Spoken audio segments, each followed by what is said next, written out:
Salut, c'est Trado. Voilà mon commentaire pour Avenir Télécom. Alors Avenir Télécom est en période de consolidation marquée.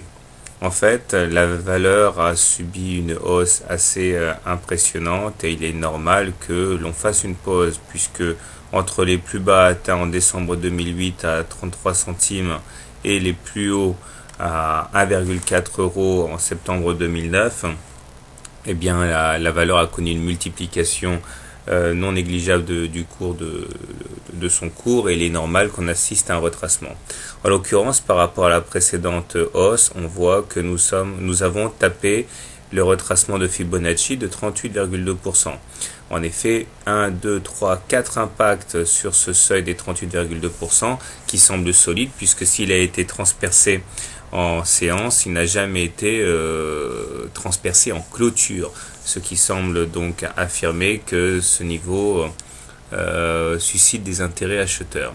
Il est vrai que depuis quelques semaines maintenant, il reçoit en soutien la M20 qui également provoque des achats de la part des investisseurs.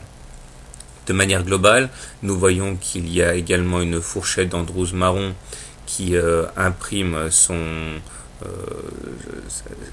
élan à l'action puisque nous sommes effectivement dans l'incapacité pour le moment de déborder cette fourchette d'Andrews marron par le haut. Et pour les plus pessimistes, il faudrait s'attendre à aller rallier la médiane de la fourchette d'Andrews, ce qui amènerait les cours vers un niveau assez apocalyptique de 0,5. Bon, ce n'est pas mon scénario privilégié, mais cette fourchette d'Andrews existe qu'on le veuille ou pas. À plus long terme, on voit également que nous sommes soutenus par une oblique orange ascendante, ce qui permettrait d'aller jusqu'à 0,77 centimes d'euros sans remettre en question la tendance haussière, du moins sur le plan graphique. Je terminerai avec un petit peu de chartisme en disant que voilà, il semble que nous soyons en train de construire un drapeau. Ces drapeaux sont statistiquement haussiers, c'est-à-dire que statistiquement, on sort par le haut de ces figures et l'objectif est alors équivalent à la hauteur du mât reporté sur le point de cassure.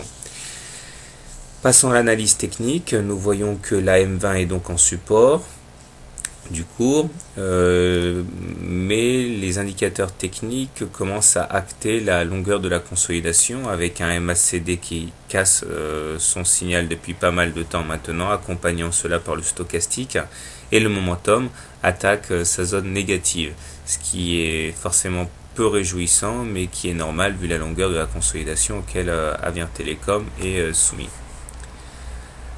Alors, un dernier mot sur l'analyse de Weinstein. Nous sommes en termes d'analyse de Weinstein en phase 2, c'est-à-dire une phase haussière de moyen terme, où seuls les trades haussiers normalement devraient être privilégiés. Il y a une vidéo là-dessus sur le blog.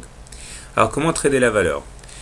La valeur n'est pas au SRD, on ne peut donc pas la vendre à découvert, on ne peut pas spéculer à la baisse dessus. Donc les alternatives sont donc soit d'acheter, soit d'attendre pour acheter, en cas d'anticipation de scénario baissier. Donc, si vous avez un scénario haussier immédiat, je pense que le mieux à faire est d'acheter au plus proche de la M20, voire du support à 0,98 euros.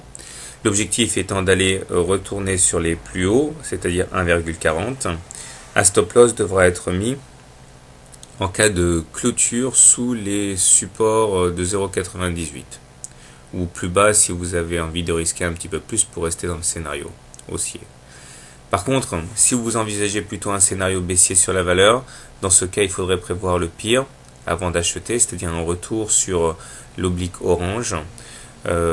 Et au contact de cette oblique orange, donc rentrer sur la valeur en mettant un stop loss naturellement en cas de cassure en clôture de bougie hebdomadaire de cette oblique orange. L'objectif étant de retourner sur les plus hauts à 1,47. Voilà.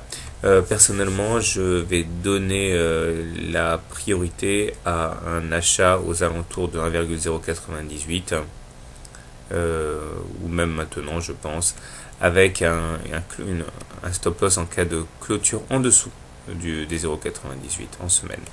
Voilà, bonne semaine et bon trade.